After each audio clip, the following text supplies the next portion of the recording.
Already 5 कहावतें हमने आपको बता दी हैं और अब चलते हैं अगली 5 पर। दोस्तों इन 10 की 10 में से ही ठीक है आपको पूछी जाएगी, मतलब कि ये 10 अगर हमने कहावतें आपको समझाई हैं, इनमें से 10 नंबर आपको डेफिनेटली मिलेगा। ठीक है, अब आप 10 नंबर के लिए 2 वीडियो तो देख ही सकते हो, ठीक है, जो भी गारंटी के साथ। चलिए, नॉन फिट इंजूरिया जो पहले बताया था, आगे है हमारा 6 इग्नोरेंशिया है ये, ठीक है, इग्नोरेंशिया फैक्टी एक्सक्यूसेट और इग्नोरेंशिया जूरिस नॉन एग्जीक्यूसेट। क्या है इसके अंदर, देखते हैं। भारत की कानून प्रणाली में कहावत इग्नोरेंशिया फैक्टी एक्सक्यूसेट और इग्नोरेंशिया जूरिस नॉन एग्जीक्यूसेट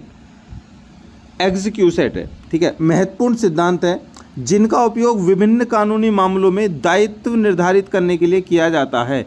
मेन पॉइंट है दायित्व, ठीक है, दायित्व निर्धारित करने के लिए किया जाता है। ये सिद्धांत विशेष रूप से अपकृत्य कानून में प्रासंगिक है, जहां व्यक्तियों को उनके लापरवाह कार्यों के कारण दूसरों को हुई चोटों के लिए जिम्मेदार ठहराया जाता है। मतलब कि मैं जा रहा हूं रास्ते से और साइड में एक व्यक्ति है, ठीक है, और वो अचानक से उसके हाथ में एक डॉगी है। मैं जा रहा हूँ बाइक लेकर के और जैसे ही मैं उसके पास पहुँचता हूँ वो डॉगी तुरंत उसका हाथ में से छुट करके, ठीक है, और मेरी गाड़ी के आगे आ जाता है और मेरी गाड़ी गिर जाती है। अब यहाँ पर देखिए, डॉगी ने आकर के एक्सीडेंट कराया है, सडनली वो आया है, लेकिन यहाँ पर जिम्मेदार हम डॉगी को नहीं ठहराएंगे, किसको ठहराएंगे, जो मालिक है, ठीक है। तो यहाँ पर दायित्व निर्धारित किया जाएगा। समझ में आ गया आपको? और ये इसी से ये कहावत बनी हुई है।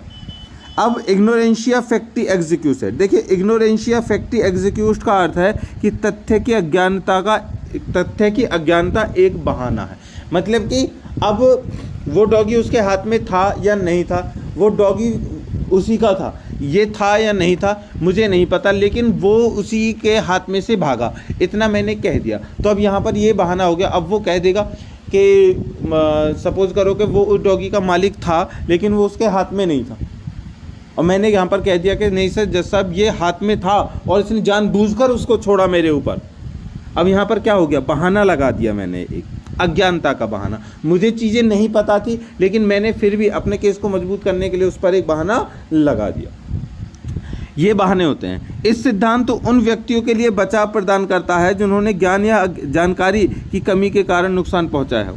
उदाहरण के लिए, यदि कोई व्यक्ति कार चला रहा था और उसने गलती से किसी पैदल यात्री को टक्कर मार दी तो अचानक सड़क पर आ गया, तो ड्राइवर बचाव के रूप में इग्नोरेंशिया फैक्टी एग्जीक्यूसेट का उपयोग करने में सक्षम हो सकता है यदि वो साबित कर सकते हैं कि उन्होंने पैदल यात्री को नहीं देखा था और कर सकते थे दुर्घटना को टाला नहीं गया। देखिए, बड़ी सिंपल सी बात है। मैं रोड पर लेकर के जा रहा हूँ कार और किसी को मैंने ठोक दिया, तो अब मैं 17 बहाने लगा सकता हूँ। सर मैंने तो उसको देखा ही नहीं, वो पता नहीं कैसे कैसे आकर के टकरा गया, ये बहाना। तो अब ये प्रूव भी तो करना होगा कि मैंने देखा नहीं। अंधेरा हो रहा था और मौसम ऐसा हो रहा था, बारिश का मौसम था सर, आंधी आ रही थी, या फिर कैसे भी कुछ ना कुछ बहाना तो मुझे पूरा पक्का करना पड़ेगा, तब जा कर के ये मैं इसको प्रूव करूँगा। और यहाँ से अगर मैंने प्रूव कर दिया तो मैंने जिसको दुर्घटना पहुँचाई है उससे क्या होगा, मुझे राहत मिल जाएगी। इसमें प्रासंगिक और केस कानून क्या है इससे जुड़े हुए। देखिए, भारतीय दंड संहिता यहाँ पर क्या कहती है। चिरंजीवी बनाम राज्य के मामले में चिरंजी नाम का एक विधुर शामिल था। विधुर का मतलब होता है विद्वान, जिसके पैर में फोड़ा था। अपने 12 वर्षीय बेटे के साथ एक पहाड़ी पर सियाड़ी के पत्ते इकट्ठे करते समय चिरंजी एक पत्थर पर गिर गए और घायल हो गए, जिसके परिणाम स्वरूप वह अस्थायी रूप से पागल हो गए। उसने अपने बेटे को बाघ समझकर गलती से मार डाला। चिरंजी को उसके कार्यों की प्रकृति जानने में असमर्थ माना गया। अपीलीय अदालत ने उसे दोषी नहीं पाया क्योंकि उसका कोई गलत करने का इरादा नहीं था। यहाँ पर मेंस री की बात आ रही है, ठीक है, मेंस रिया की इरादा नहीं था।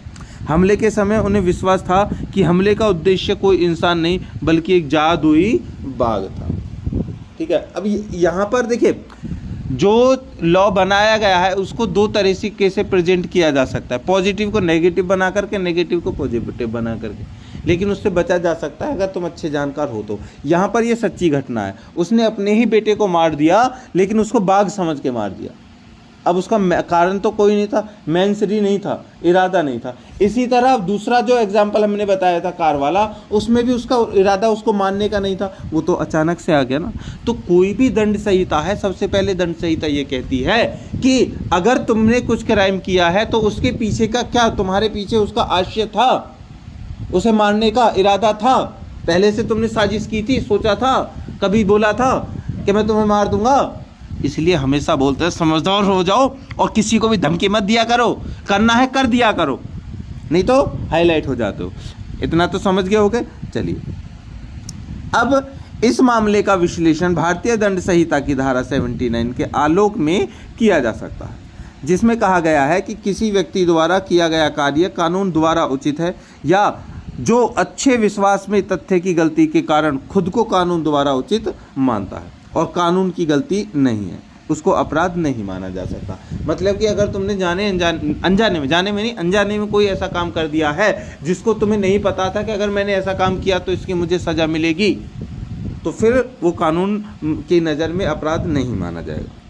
चिरंजी का एक मानना था कि बाघ पर हमला कर रहा था, बाघ उस पर हमला कर रहा था, किसी इंसान पर नहीं, नेक इरादे से की गई कोई एक गलती थी, इसलिए उसे किसी अपराध का दोषी नहीं ठहराया जा सकता। अंडरस्टैंड दोस्तों। आगे 1860 की भारतीय दंड संहिता कहती है कि कोई भी अपराध ऐसे व्यक्ति द्वारा नहीं किया जा सकता जो अच्छे विश्वास में खुद को किसी कार्य करने के लिए कानून द्वारा बाध्य मानता है या जो कानून की गलती के बजाय तथ्य की गलती के कारण ऐसा मानता है। इसे निष्पादित करने के लिए वे स्वयं कानून बाध्य है। मतलब कि कानून की नज़र यहाँ पर देखी जाएगी, कानून की नज़र क्या है। इसे स्पष्ट करने के लिए ए के उस उदाहरण पर विचार करें जो उसे जेड द्वारा की गई हत्या प्रतीत होती है। ए अच्छे विश्वास में अपने सर्वोत्तम निर्णय के अनुसार जेड को उन्हें उचित अधिकारियों के सामने लाने के लिए पकड़ता है। ए ने कोई अपराध नहीं किया है, भले ही यह पता चला हो कि जेड आत्मरक्षा में कार्य कर रहा था, क्योंकि ए ने तथ्य की गलती के तहत कार्य किया। अब इसको तथ्य की गलती कहते हैं कि भैया जहाँ पर एक गली में मर्डर हुआ और उस गली में से एक व्यक्ति भाग रहा था, अब उसको मैंने देख लिया, अब वहाँ पे मर्डर हुआ, मैं अब सबको ये बताऊंगा अरे नहीं नहीं नहीं भैया मैंने वो देखा था भागता हुआ, जब मर्डर हुआ उसी के जस्ट कुछ समय बाद। तो अब यहाँ पर तथ्य की गलती हुई, मैंने उसको देखा थोड़ी ना था, बाद में पता चला कि उसके पीछे कुत्ते दौड़ रहे थे और इसलिए वो भाग रहा था। ठीक है, कुछ भी हो सकता है, तो इसको तथ्य की गलती कहा जाएगा। अब इसी का दूसरा पार्ट था इग्नोरेंशिया जूरिस नॉन एग्जीक्यूशन। अब तो एग्जीक्यूट हमने कर लिया प्लान को, अब यहाँ पर नॉन एग्जीक्यूट है। देखिए इग्नोरेंशिया जूरिस नॉन एग्जीक्यूट का अर्थ है कि कानून के अज्ञान का कोई बहाना नहीं है। यह सिद्धांत व्यक्तियों पर कानून को जानने, उसका पालन करने की जिम्मेदारी डालता है, भले उन्हें कानून की जानकारी हो या नहीं। दूसरे शब्दों में कोई व्यक्ति यह दावा करके दायित्व से नहीं बच सकता कि उसे कानून की जानकारी नहीं थी। मतलब कि इसको एक्सप्लेन करने की आवश्यकता नहीं है। कहने का मतलब यह है कि अच्छे ठीक है, लेकिन जो नालायक हो, जो तुम कह देते हो ठीक है और गलतियां कर देते हो, उसके बाद कि मेरी गलती है ही नहीं, मुझे तो पता ही नहीं था इसका, ये भी हो सकता है, ऐसा भी हो सकता है, तो वहाँ पर क्या कंडीशन होती है, यही होती है। कानून को अगर तुम तोड़ते हो, चाहे उस कानून को के तोड़ने की जानकारी तुम्हें थी या नहीं थी, कानून तोड़ा है तो सजा मिलेगी जरूर। भारतीय कानून और केस कानून क्या कहते हैं इसमें, भारतीय दंड संहिता। देखिए भारत में कानूनी व्यवस्था ब्रिटिश शासन से काफ़ी प्रभावित थी और विवादों को निपटाने के लिए अंग्रेजी आम कानून का इस्तेमाल किया करते थे।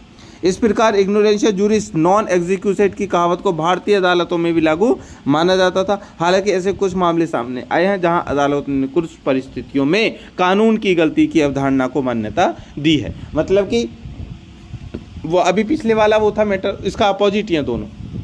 वहाँ पर क्या था कि उसको पता ही नहीं था कि मैं कुछ गलत कर रहा हूँ। अब जिसको पता ही नहीं है वो गलत कर रहा है, उसने फिर भी गलत कर दिया, तो यहाँ पर थोड़ा सा उसको आनंद मिल जाता है। ठीक है, मतलब कि राहत मिल जाती है। मोहम्मद अली बनाम श्री राम स्वरूप के मामले में अदालत ने माना कि कानून की गलती या अज्ञानता भले ही सद्भावना में हो, वैध बचाव नहीं है। मतलब कि अगर तुमने कानून की गलती की भी है, तुम्हें कानून की जानकारी नहीं थी, फिर भी तुमने कानून तोड़ दिया है, तो वहाँ पर तो कुछ राहत तो दी जा सकती है, लेकिन वो पूर्ण बचाव आपका नहीं है। हालांकि इसे अभी भी कुछ मामलों में शमन करने वाला कारक माना जाता है। जिसके अतिरिक्त बिना वारंट के किसी व्यक्ति की गिरफ्तारी उचित नहीं है, भले ही वह व्यक्ति कानून से अनभिज्ञ हो या नहीं हो। मतलब कानून उसको बुला सकता है, गिरफ्तार नहीं कर सकता। भारतीय दंड संहिता 1860 उन व्यक्तियों की को धारा 76 और 79 के तहत सुरक्षा प्रदान करती है जो सद्भावना में तथ्यात्मक गलतियां करते हैं। हालांकि यह कानून की गलतियों के लिए इस सुरक्षा का विस्तार नहीं है। अब बात आ जाती है मूवी वो है सलमान खान की जिसमें गूंगी लड़की होती है भाईजान, ठीक है। अब वो सद्भावना में आकर कितने कानून तोड़े उसने, ठीक है, फिर भी उसको बाद में राहत मिल जाती है। समझ में आ गया? भाईजान देखी है ना मूवी, तो लास्ट में जब क्या होता है पूरा देश, भारत और पाकिस्तान एक हो जाते हैं उसको विदाई देने के लिए, उसको सही रास्ते पहुंचाने के लिए। हालांकि कानून की नज़र में वो गलत था, लेकिन फिर भी उसको छोड़ दिया जाता है। तो बस इतना समझ लीजिए, अब आगे एक्सप्लेन करने की आवश्यकता नहीं है। उदाहरण के लिए, बिना टिकट ट्रेन में यात्रा करते हुए पकड़ा गया व्यक्ति बचाव के तौर पर कानून की अज्ञानता का दावा नहीं कर सकता और उसे भारतीय रेलवे अधिनियम 1979 की धारा 138 के तहत दंडित किया ही जाएगा। समझ में आ गया? चलिए निष्कर्ष पढ़ ले, इसका इंपॉर्टेंट है तो पढ़ लेते हैं। देखिए, इग्नोरेंशिया फैक्टम एग्जीक्यूट और इग्नोरेंशिया जूरिस नॉन एग्जीक्यूशन के कानूनी सिद्धांत भारतीय कानूनी प्रणाली में एक महत्वपूर्ण भूमिका निभाते हैं। ये सिद्धांत उन व्यक्तियों के लिए कानूनी सुरक्षा प्रदान करते हैं जो अच्छे विश्वास और इस विश्वास के तहत कार्य करते हैं कि वे कानून के अनुसार कार्य कर रहे हैं, जबकि तथ्य की गलती आमतौर पर एक वैध बचाव है। भारत में कानून की गलती को बचाव नहीं माना जाता है, ठीक है, भारत अलग है। चलिए ये पॉइंट हो गया क्लियर। अब चलते हैं 7वें पॉइंट पर दोस्तों। यहाँ पर है damnum sine injuria. Damnum sine injuria बड़ी स्पेशल वो है, बहुत ही याद रहनी चाहिए। तो देखो क्या है, ये कानूनी कहावत चोट के बिना क्षतिपूर्ति या क्षति के रूप में संदर्भित होती है जिसमें कानूनी अधिकार का कोई उल्लंघन नहीं होता। चूंकि कानूनी अधिकार का कोई उल्लंघन नहीं है, इसलिए गंभीर चोट के मामले में कार्रवाई का कोई कारण उत्पन्न नहीं होता है। यहाँ पर है डैमनम साइन इंजूरिया का मतलब है कि चोट के बिना क्षतिपूर्ति, ठीक है, चोट के बिना मतलब कि क्षति बिना हानि, और हानि बिना क्षति, इसका दूसरा आएगा इंजूरिया डैमनम साइनम। उसको एग्जांपल से समझाएंगे, पहले यहाँ की टेक्निक को पूरा कर लेते हैं। कानून में एक निहित सिद्धांत है कि किसी भी नैतिक गलती का कोई इलाज नहीं है जब तक कि कानूनी अधिकार का कोई उल्लंघन न हो, भले ही गलत कार्य कर्ता द्वारा किया गया कार्य जानबूझकर किया गया हो। न्यायालय किसी भी प्रकार का हर्जाना नहीं दे सकता। कैसे? देखिए यहाँ पर ये कह रहे हैं कि अगर तुमने ऐसी कोई गलती नहीं की है, मतलब कि तुम कोई हानि तो हुई है लेकिन उसकी क्षतिपूर्ति नहीं कर सकते आप। क्यों? क्योंकि वो कानून की नज़र में गलती नहीं है। कैसे? एक एग्जाम्पल देता हूँ मैं कि मेरे घर पे एक दिन एक भिखारी आया, सर्दियों वाली रात थी, जनवरी तपती कड़क ठंड, शाम को आया, उसने मुझसे कहा कि भैया मुझे खाना दे दो और मुझे रहने के लिए घर दे दो। और मेरा ही जो घर था वो बिल्कुल सुनसान अकेले उसमें था, जंगल में था, दूर दूर तक कुछ नहीं था। मैंने लगा यार इसको क्यों दे दूँ मैं, मतलब कि मैं तो नहीं दूंगा। मैंने उसको नहीं दिया। अब वो वहीं मेरे घर के बाहर आंगन में ही बैठा रहा और बैठे बैठे रात में वो मर गया। तो अब क्या हुआ, वहाँ पर हानि तो हो गई लेकिन उसकी क्षतिपूर्ति मैं नहीं दूंगा। क्यों? क्योंकि भैया कानून की नज़र में मैंने कोई गलती नहीं की है। हालांकि समाज की नैतिक गलती है, हो सकती है कि भैया मुझे एक इंसान होने के नाते उसकी मदद करनी चाहिए थी, लेकिन उसका कोई हक थोड़ी ना था, मैंने नहीं की। तो यहाँ पर क्या हुआ, डैमनम साइन इंजूरिया। अब इसके अपोजिट में चलेंगे, इसको ज़्यादा समझाने की आवश्यकता नहीं है, बस इतना ही मैं बता देता हूँ। इंजूरिया डाइन सेमनम, अब यहाँ पर यह है कि हानि तो नहीं हुई लेकिन क्षतिपूर्ति है, ठीक है। कैसे? एक एग्जाम्पल से और समझाते हैं, ठीक है, कि क्षतिपूर्ति, हानि तो हुई है, सॉरी हानि नहीं हुई, क्षतिपूर्ति देनी पड़ेगी। समझना, हानि तो हुई है, क्षतिपूर्ति देनी पड़ेगी, इंजूरिया साइन डैमनम। जैसे कि अभी देखो मैं वोट डालने के लिए जाता हूँ, वोट डालने के लिए मैं जाता हूँ और पोलिंग बूथ पर मुझे वोट नहीं डालने देते, बाकी सब कुछ ठीक ठाक है, उन्होंने मुझे वोट नहीं डालने दिया और मुझे भगा दिया कि तुम्हें वोट नहीं डालने देंगे, जो तुमसे होता हो वो कर लो। मैं वोट डालने वाला था बीजेपी सरकार के लिए, मोदी जी को प्रधानमंत्री बनाने के लिए 2024 में। अब कंडीशन ये हुई कि मोदी जी फिर भी जीत गए।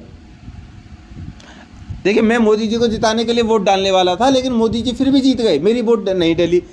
अब यहाँ पर हानि तो कुछ हुई नहीं, लेकिन नुकसान जरूर हुआ है, क्षतिपूर्ति तो होगी, किसको देनी पड़ेगी?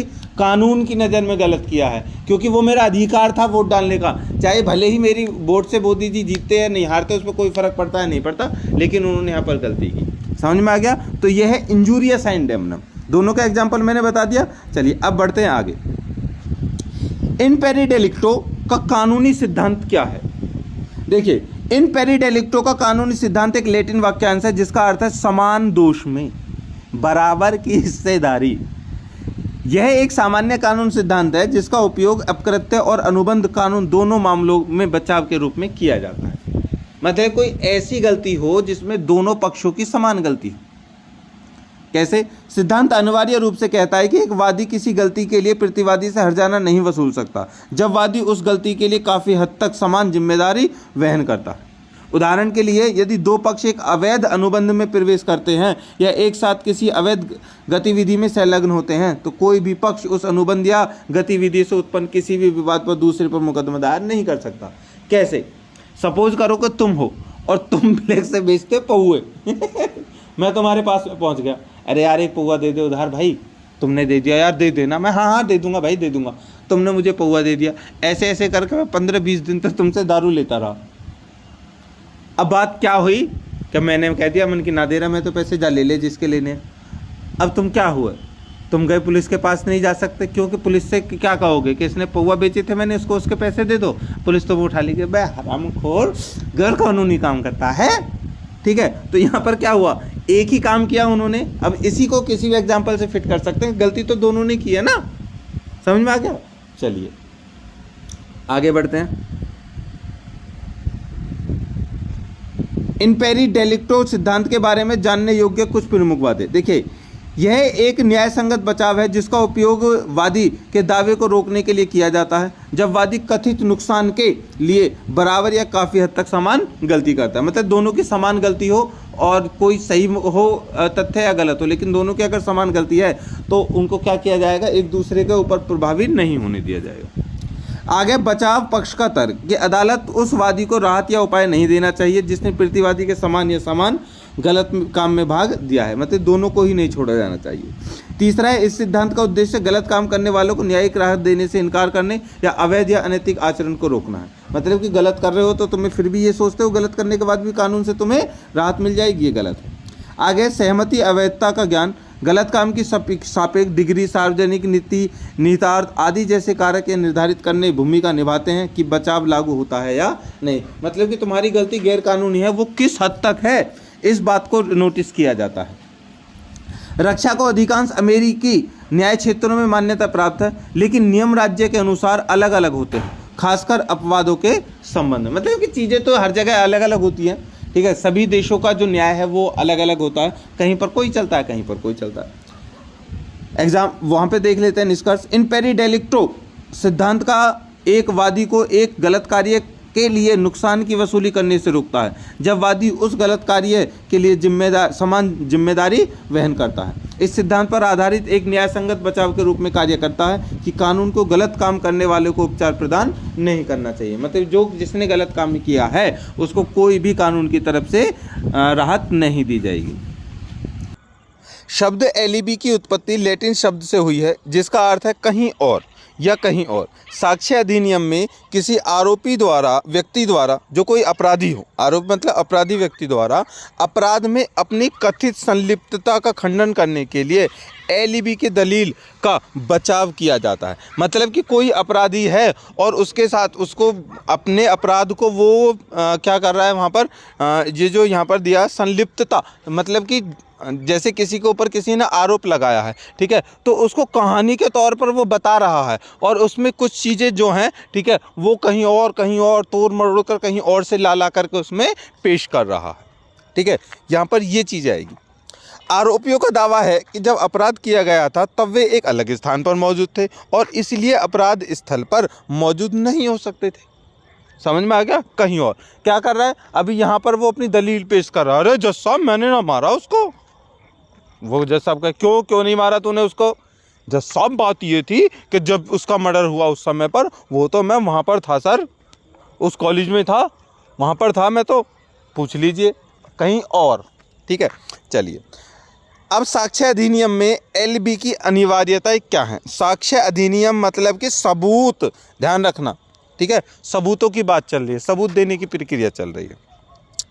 एलईबी की दलील का बचाव स्थापित करने के लिए कुछ आवश्यकताओं को पूरा किया जाना चाहिए, जिनमें शामिल है अवश्य ही कोई अपराध किया गया हो जो कानून द्वारा दंडनीय हो। मतलब कि तुम इस तरह की दलील तब पेश कर सकते हो, किसके लिए? तब कि तब कोई क्राइम हुआ हो। सपोज करो कुछ क्राइम हुआ ही नहीं है, तुम खामा वैसे ही कुछ थोड़ी ना कर सकते हो।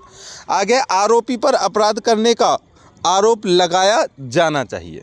मतलब कि जो आरोपी है उस पर अगर कोई अपराध करने का दावा लगाता है तभी तो उसको पूछा जाएगा, तभी तो वो कहानी बनाएगा। दूसरी, आरोपियों को यह साबित करना होगा कि अपराध किया गया हो वे घटना स्थल पर मौजूद नहीं थे। मतलब मैं तो वहाँ पर था ही नहीं। आपने देखा नहीं है मूवियों में और सीरियल होते हैं, ठीक है, उन्होंने बहुत जगह देखा होगा तुमने कि वो आरोपी आरोप कर देते हैं, उसके बाद में वो बहाना बना लेते हैं कि मैं यहाँ नहीं था, वो प्रूफ भी कर देते हैं।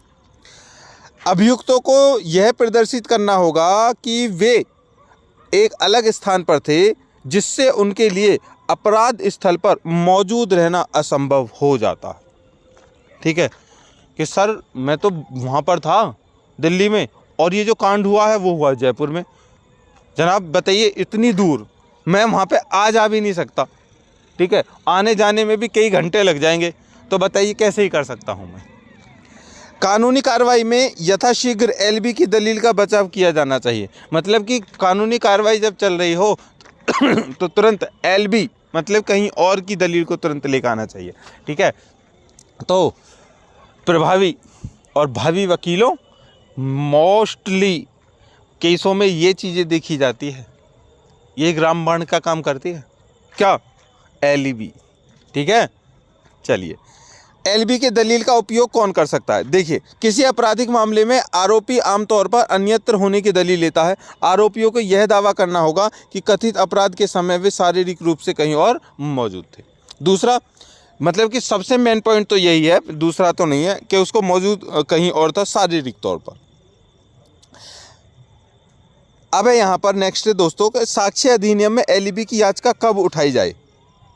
देखिए, प्रभावी होने के लिए कानूनी कार्रवाई में एलबी की दलील को यथाशीघ्र उठाया जाना चाहिए। मामले की शुरुआती चरणों में जैसे कि अपराध आरोप तय करने के दौरान या प्रारंभिक सुनवाई में बचाव को बढ़ाने की सिफारिश की जाती है। सबसे पहले तो यही किया जाएगा, जैसे तुम्हारे पास में पुलिस आई, पुलिस ने कहा अरे गिरफ्तार किया जाता है तुमको, चलो। क्यों? तो उसने उसका मर्डर किया। मर्डर कब? किस तारीख में? उस तारीख में। अरे सर उस दिन तो हम वहाँ पर थे ही नहीं। पुलिस वाले का एक झपाटा मारेगा, वारंट है ना, तुरंत चल, वारंट है तेरे नाम के, तू वहाँ पर था या नहीं था ये कोर्ट पे करेगा। तो मेरा कहने का मतलब ये है कि वहाँ पर प्रूफ भी कब करना है, जब कोर्ट में प्रक्रिया चलेगी। आगे है कि एलबी की याचिका स्थापित करने में विफलता। देखिए, यदि अभियुक्त अन्यत्र छुपे होने की दलील को स्थापित करने में विफल रहता है तो इसका स्वचालित रूप से यह अर्थ नहीं है कि वे अपराध स्थल पर मौजूद थे।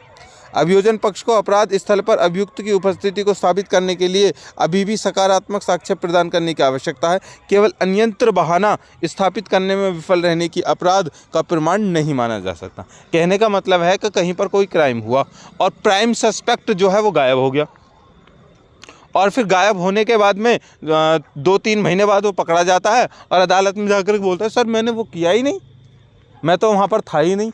तो अब अदालत कहेगी अबे तू नालायक, जब वहाँ पर था ही नहीं तो तू क्यों छुपा रहा, क्यों भाग गया, पुलिस के हाथ क्यों नहीं लगा? ठीक है, तो वो कहेगा अरे सर मैं नहीं लगा क्योंकि मुझे पता था मैं उसमें झूठा फंसाया जा रहा है। अगर पुलिस करती तो चार्जशीट मेरे खिलाफ बना देती, अब तक तो मेरे पर केस पूरा भी हो जाता, इसलिए मैं तो अपने बचाव के लिए भागा था। ठीक है, इसका मतलब ये नहीं है कि मैं भाग गया था तो मैंने क्राइम कर दिया, ये बात सत्य है। मुकेश बनाम दिल्ली एनसीटी राज्य FIR 2017 SC सुप्रीम कोर्ट 2161 का केस नंबर है। इसमें क्या है कि इस मामले में आरोपी ने दावा किया कि घटना के समय वो अपने परिवार के साथ एक पार्क में एक संगीत कार्यक्रम में भाग ले रहा था। हालांकि अदालत ने पीड़िता की मृत्यु के पूर्व बयान, DNA विश्लेषण और फिंगरप्रिंट विश्लेषण जैसे विरोधाभासी सबूतों पर विचार करते हुए अन्यत्र होने की दलील को खारिज कर दिया। पार्क के अधिकारियों ने साक्ष्य से यह भी पता चला कि घटना की तारीख पर किसी भी संगीत कार्यक्रम के लिए कोई अनुमति नहीं दी गई थी। तो अब ये कहीं और का उसने बहाना लगाया था, उसको साबित नहीं कर पाया, क्योंकि केवल एक अकेले बहाने से तो तुम बच नहीं सकते एलबी से। ठीक है, चलिए तो निष्कर्ष, आपराधिक मामलों में एलबी की दलील एक महत्वपूर्ण बचाव है, आप सबके लिए एक महत्वपूर्ण बचाव है, लेकिन कब? जब तुम उसको साबित कर पाते हो, जो आरोपी व्यक्ति को अपनी बेगुनाही साबित करने में मदद कर सकती है। इस भारतीय साक्ष्य अधिनियम 1872 की धारा 11 के तहत मान्यता प्राप्त है और इसे मामले की शुरुआती चरण में उठाया जा सकता है। कथित अपराध के समय कहीं और अपनी उपस्थिति स्थापित करने के लिए सबूत का भार अभियुक्त पर और अभियोजन पक्ष को उचित संदेह से परे अभियुक्त के अपराध को साबित करना होगा। कि तुम वहाँ नहीं थे, कहीं और थे, तो क्या इसका भी प्रूफ है या नहीं है। ठीक है, चलिए अब चलते हैं इस क्वेश्चन के अंतिम और सबसे स्पेशल क्वेश्चन पर। इसके बिना तो आप क्रिमिनल लॉयर भी नहीं बन सकते। ठीक है, क्या है? मेंस री और एक्टस री किसी भी अपराध के दो अनिवार्य तत्व हैं दोस्तों। कोई भी अपराध है, अगर वो अपराध है तो मेंस री और एक्टस री के बिना नहीं हो सकता। ये समझ लीजिए कि मतलब कि जो अपराध है, ठीक है, उसकी बाइक के ये दोनों पहिए हैं, ठीक है, जो इन दोनों के बिना नहीं चल सकती।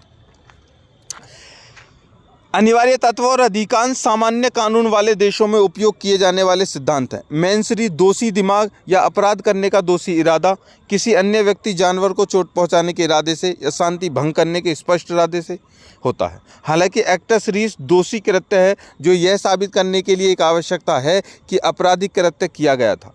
किसी भी अपराध से निपटते समय कुछ निश्चित सिद्धांत होते हैं जिनका पालन किया जाना चाहिए और आरोपी को संदेह का लाभ दिया जाता है। उचित संदेह परे अपना अपराध साबित करने का दायित्व तो अभियोजन पक्ष पर है। अभियोजन मतलब वादी पक्ष पर है। बचाव का लक्ष्य न्यायाधीश या जूरी को उचित संदेह प्रदान करना है, क्योंकि न्याय के सिद्धांत का यह निर्देश देते हैं कि किसी व्यक्ति को दोषी नहीं ठहराया जा सकता है यदि जिस पर उस पर आरोप लगाया गया है उसे संदेह से परे साबित नहीं किया जा सकता है। तो मतलब कि डाउट विदाउट डाउट में होता है तो संदेह है भैया, हो भी सकता है नहीं भी हो सकता, लेकिन जब डाउट फ्री हो जाता है तो हो जाता है। अब देखिए दोनों चीज़ों को अच्छे से समझिए। यहाँ पर एक फ़ोटो दिखाता हूँ मैं आपको। आपराधिक मन स्थिति, इसको बोलते हैं मेंस री।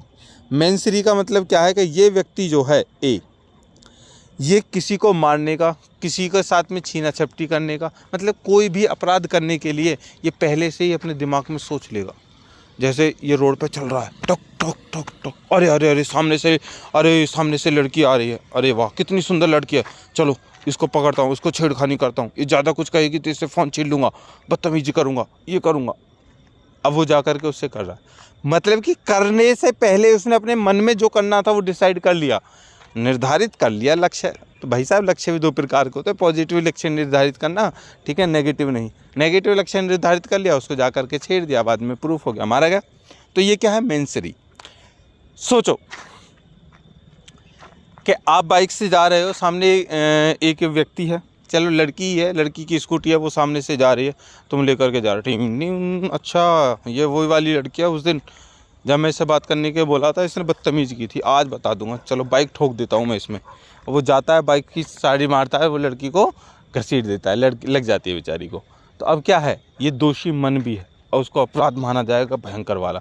अब दूसरी घटना, एक लड़की है, एक लड़का है, लड़की स्कूटी से जा रही है सामने और लड़का पीछे से जा रहा है, ठीक है। लड़के को बिल्कुल भी नहीं पता है लड़की कौन है क्या नहीं है, ठीक है, वो अपनी अच्छे से गाड़ी चला रहा है, ठीक है। और सडनली अचानक ऐसा होता है आगे से कोई डॉगी या कुत्ता या कुछ भी आ जाता है और लड़की एकदम हाथ बढ़ा जाती है, उसकी स्कूटी गिर जाती है और फिर पीछे से जाकर कुछ लड़के की स्कूटी इस मोटरसाइकिल लग जाती है। तो यहाँ पर क्या हुआ? वहाँ पर कृत्य तो दोनों सेम ही हुए, लेकिन यहाँ पर उस लड़के को दोषी नहीं माना जाएगा, उसको छोड़ दिया जाएगा। क्यों?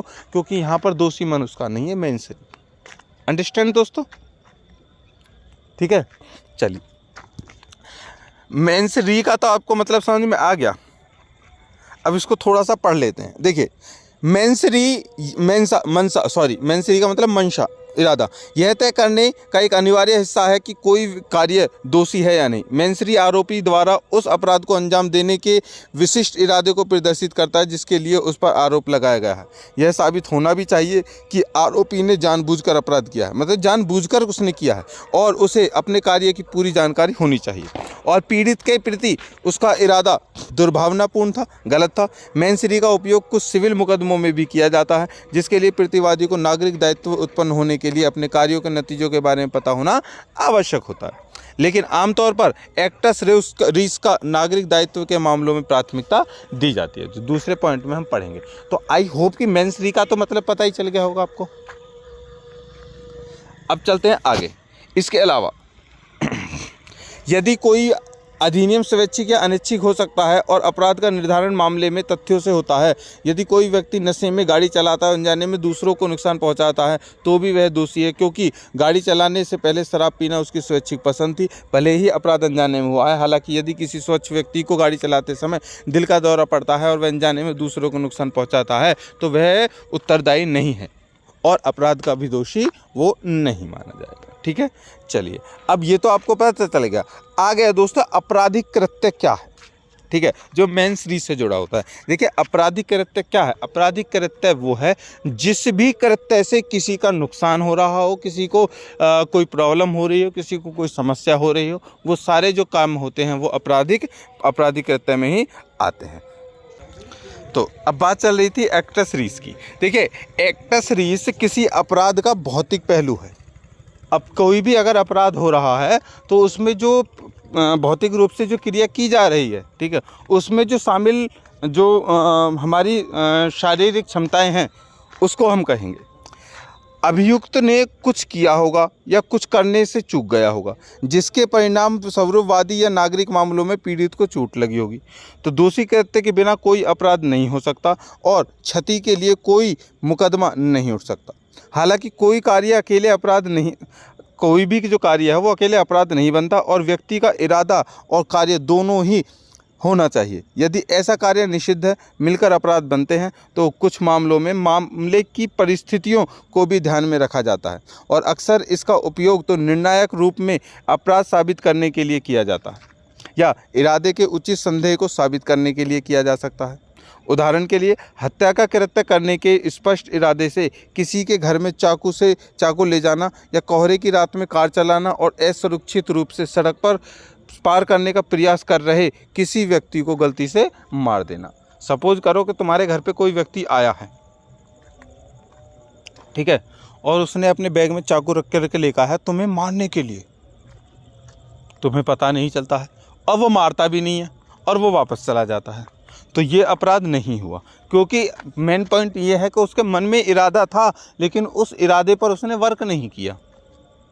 अब वो दोबारा आता है, बैग में चाकू लेकर के आता है और आकर के चाकू लेकर के आकर के तुम्हें मार देता है, मारने की कोशिश करता है, मार नहीं देता, सॉरी यहाँ पर रुको थोड़ा सा, मारने की तुम्हें कोशिश करता है और जैसे वो कोशिश करता है तुम्हें दिख जाता है अरे मुझे मार रहा है चाकू से, तुरंत तुम उसमें शूट कर देते हो, क्या खत्म केस। अब यहाँ पर तुम बचोगे सेल्फ डिफेंस में मारा है सर मैंने तो इसको, ठीक है। अब उसका इरादा पूरा मान लिया जाएगा कि उसे मारना चाह रहा था, लेकिन इसमें बहुत सारी चीज़ें देखी जाती हैं, ठीक है। चलिए आगे है कि एक्टस रीस किसी कृत्य का चूकना भी हो सकता है। अभी मैंने जैसे बताया ना, कोई भी अगर कार्य किया गया है, जरूरी थोड़ी ना है कि कोई मर्डर कर रहा है तो पूरा एकदम मार ही देगा। हो सकता है कि बहुत सारे ऐसे केस होते हैं किसी को मारने के उद्देश्य से किसी पर वार किया गया हो और वो बच गया हो, तो भी वो मर्डर ही कहा जाएगा, हाफ मर्डर जिसको बोलते हैं, सजा इतनी ही मिलेगी, ठीक है। कुछ ऐसा करने से चूकना जिसे आरोपी जानता है कि वह कर्तव्य कानून के तहत ऐसा करने के लिए बाध्य है। उदाहरण, एक माँ जानबूझकर अपनी महिला बच्चे को खाना खिलाना छोड़ देती है जिससे बच्चे की मृत्यु हो जाती है। माँ पर कानूनी तौर पर लापरवाही से मौत का आरोप लगाया जा सकता है और उस पर हत्या का भी आरोप लगाया जा सकता है अगर उसके शिशु की हत्या के इरादे अदालत में साबित हो जाएं तो, ठीक है। मतलब कि अगर दोस्तों तुम अपनी किसी काम को कर रहे हो, कोई तुम्हारी जिम्मेदारी है, रिस्पॉन्सिबिलिटी है, तुम्हारा एक्ट है, तुम्हारा काम है कि करना, और तुम उसको नहीं करते हो और उसकी वजह से किसी की हानि हो जाती है तो उसके जिम्मेदार तुम होगे। सपोज दैट कि आप गाड़ी लेकर के जा रहे हो, कार लेकर के जा रहे हो, ठीक है, और आपकी बगल वाली सीट पर कोई व्यक्ति बैठा है, ठीक है, बुजुर्ग है, और उसको नहीं पता है कि गाड़ी में बैठने के लिए एक नेसेसरी चीज़ होती है कि हमें सीट बेल्ट लगाएं।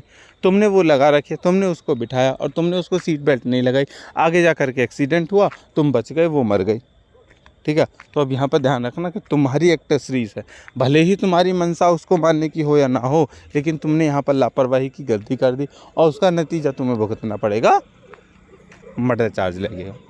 तो दोस्तों ये सारी जो टर्म्स थी हमने 5, अब इस वीडियो में 5, पिछली वीडियो में, लीगल लैंग्वेज के लिए बहुत ही आवश्यक है।